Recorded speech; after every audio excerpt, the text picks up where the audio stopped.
One of the most frequently asked questions I've seen about Sulfur is, what is a SULFLOCKE? Or more often, what are the rules for a SULFLOCKE? I wanted to make a video that explains everything a Sulfie should know before taking a crack at the hardest challenge in Sulfur. The general idea behind a SULFLOCKE is cranking up RNG to the maximum level, putting all of your faith and success into the very first items you come across in a run. Some people may not know this, but I created the SULFLOCKE in November 2024. I had gotten to the point of steamrolling everything, which is normal for any roguelite, but I needed to spice things up a bit. The name itself I mostly just pulled out of my ass, taking the famous Nuzlocke challenge from Pokemon and sulfing all over it. The main connection these challenges share is being stuck with what you start with. Only in Sulfur, you probably won't have a fulfilling run if you chuck a gun every time it's fully broken. Unless you want to. I'll explain that later. There's a lot of great enchantments in Sulfur, all part of the robust gun building system. But there's some really bad ones too, and some that are mostly just used for synergy with other enchantments or certain guns. A SULFLOCKE dumbs down that brilliant gun crafting into some caveman shit. You'll be stuck with every random enchantment RNG can throw at you.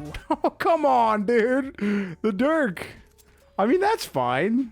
I'm like more mad that I called the 9mm thing. Oh, looks like it's gonna be a poison Dirk. To help make better sense of this, let's just go over the rules. And as we go through them, I'll give you guys some tips and tricks, try to clear up any possible confusion that someone might have when reading this. I'm just gonna make this as clear and concise as possible. You can go over the full list of these rules whenever you'd like. They're pinned in the Discord server, pinned in the comments of this video, and most of my SULFLOCKE runs, and they will be shown in full at some point in this video. That's a promise I'm dedicated to not breaking, so if editor me wants to get lazy, I'm trying not to hate myself today, so I'm not going to be mad at him actually. But come on, get it together. Since we want this to be a brutal challenge right off the rip, we start with nothing in our inventory, not even a Dirk. The first two guns you find you have to use for the entire playthrough. Same goes for armor and trinkets. Immediately the RNG kicks in, and if you feel like you want to do a hard reset and just redo the entire run if you find a gun you really don't like a Neuraxis or a Dirk,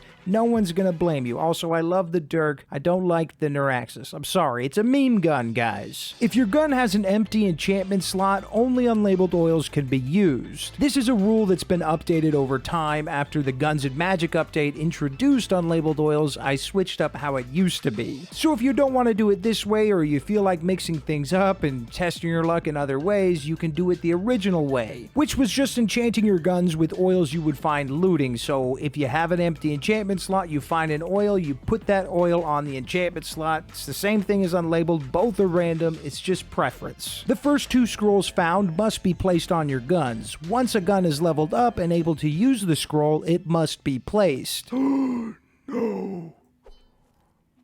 No.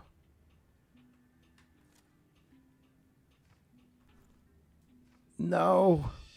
If you find a water scroll, you must hold on to it until you find a scroll that mixes with it, or you beat your current area. Once you get back to the church, mix the magics and place the tier 2 scroll on whatever gun was out when you found the water scroll. If no mixable scroll was found, remove the water scroll from your inventory. If you'd like to play with the water scroll and nerf your guns by 99%, that's totally fine. You're more than welcome to it, but if you're creating content doing SULFLOCKEs, I would not recommend it. That sucks.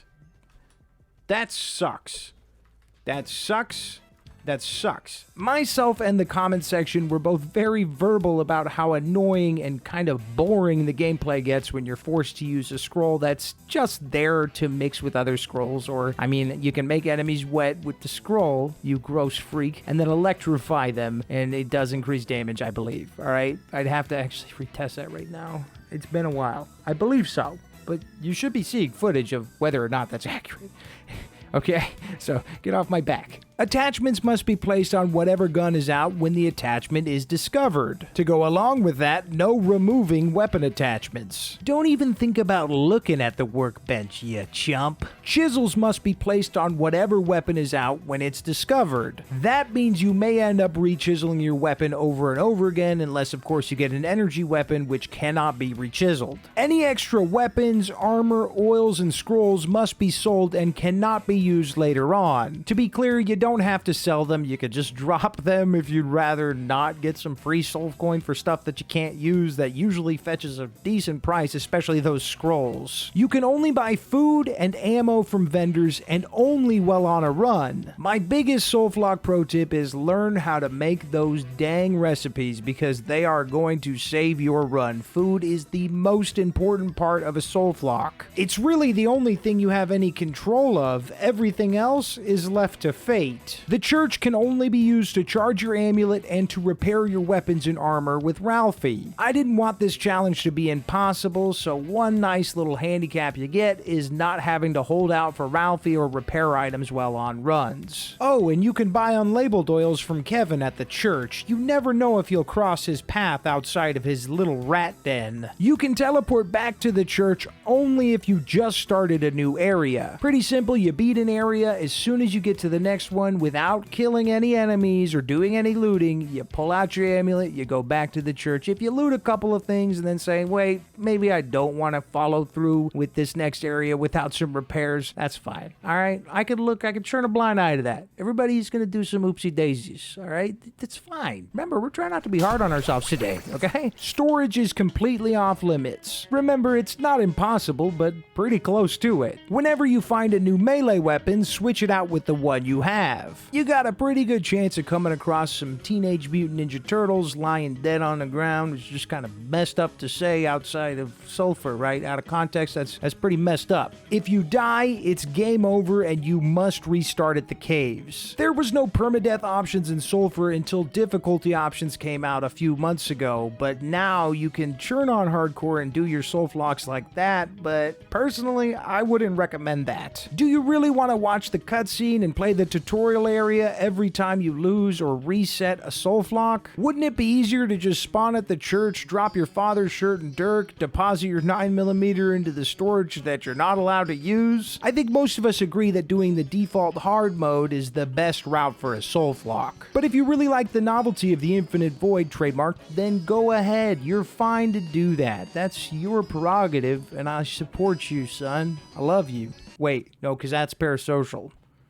But, that's tricky. For a little bonus, a little treat to yourself, you can take your loadout into Endless and see how far you make it. I tried to cover all the bases with this rules list, so any other strategies or exploits to these rules that you can think of, go ahead and do them. The best part of these rules is that they're flexible. I wanted people to change rules as they see fit, whatever makes it most fun for their playthrough. I would recommend at least the random enchantments and 2 first guns you find, as those make up a bulk of the challenge. They're kind of like the beating heart of a SULFLOCKE. It doesn't make much sense to call it that if you're not doing those 2 things. Oh, and the armor, too. The armor is another one, all right? Keep the RNG side, I would say, or make a new challenge. That would be great. As for tips that I've learned from my many hours of SULFLOCKing, or even seen other people implement on their SULFLOCKes, obviously the food one is big. If you don't know a lot of recipes, maybe it's time to jump on the SULFUR wiki and look into some of them, or just experiment in a normal save and bring that information with you. Keep an eye out for Chef Grossberg. He'll be your best friend throughout the entire run. All the SULF coin you made from selling all of the weapons and scrolls and treasure loot that you couldn't necessarily use, you can spend it at his place to get some already made meals or even cook up some chocolate mud cakes. That's gonna be super clutch. Always make sure to top off your ammo at ammo boxes, and if you're using non-energy weapons, I would probably try to fill up all of the ammo for all of them in case you do get a chisel at some point. That would suck to get chiseled and have 0 shotgun shells or something. Oh great, here comes the actually gang to say, shotgun shells,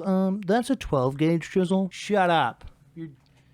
Shut up. If I think of any more, you'll probably see my shirt change. So I actually did think of a couple extra tips, like the fact that weapon insurance becomes one of the most valuable treasure items in a SULFLOCKE. Why? Because if you die, your run is completely over. You're not allowed to just go get your gun out of the mailbox and continue on, soldier. So why not sell that thing for a boatload of SULF coin instead? If you start with one of the weaker guns or don't have a lot of ammo, or maybe an enchantment has made your gun a lot worse than it should be at the moment, while you wait for your next RNG roll or whatever it is, kill enemies with melee to still get XP for your gun and get that rank up. One last thing that's less of a tip and more of an idea I've been thinking about implementing on my future SULFLOCKE runs is having weapon mulligans. This weapon mulligan or item mulligan, enchantment mulligan, whatever you want to do with it, would be utilizing the 4 item frames you can buy from Arthur. You can use the dev mode to get the stamps to do it, or you could just grind out some stamps in the middle of your SULFLOCKE or after SULFLOCKE, however you want to go about getting them. And every time you beat a run, you can pick 2 items to put in those frames. Once you've got all 4 filled and you beat another SULFLOCKE, you'd have to take 2 down if you want to slot in 2 more mulligans. This would essentially make your runs a little bit more varied and not ending up with the same Frost Dirk that maybe you had the last time, or if you're me, the goddamn Snot combo. I told you I'd come up with some extra tips, but I'm not going to show you my shirt because I didn't want to get all of my video recording set up, like my light and everything, and I just wanted to get this video done and out to you as fast as possible. You don't want to see me with the lights off.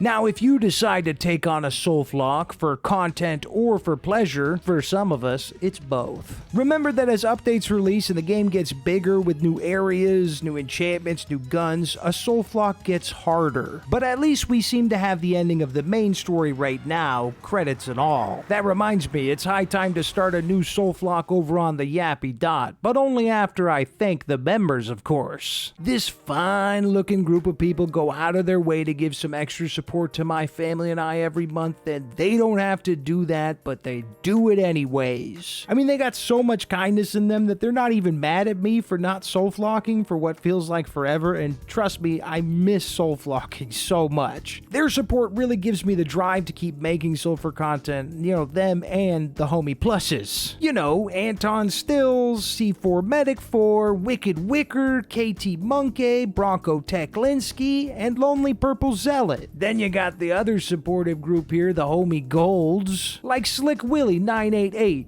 Dookie Booty, Joe Winkler 3469, and Uncle Cantaloupe. What, you thought I forgot to thank the 1-year members? No, it was just a great segue back there, but now I'm thanking them. Thank you, 1-year members. That's a crazy long time to support me. You're incredible. Every single one of these people is beyond awesome in my book, and so are the people that are liking, commenting, or even just watching the video. You guys are all helping me out. Thank you so much. Since I'm making all this Sulfur content for free, maybe you could make some Sulfur content of your own, maybe even a SULFLOCKE, so I can watch you suffer as I have.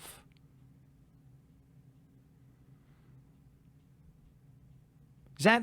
I think that goes against the, like, being hard on myself thing. Damn, we almost made the whole video. Maybe not, though. Probably not gonna put this part in, because that just kind of ruins the joke of the outro. Stupid idiot.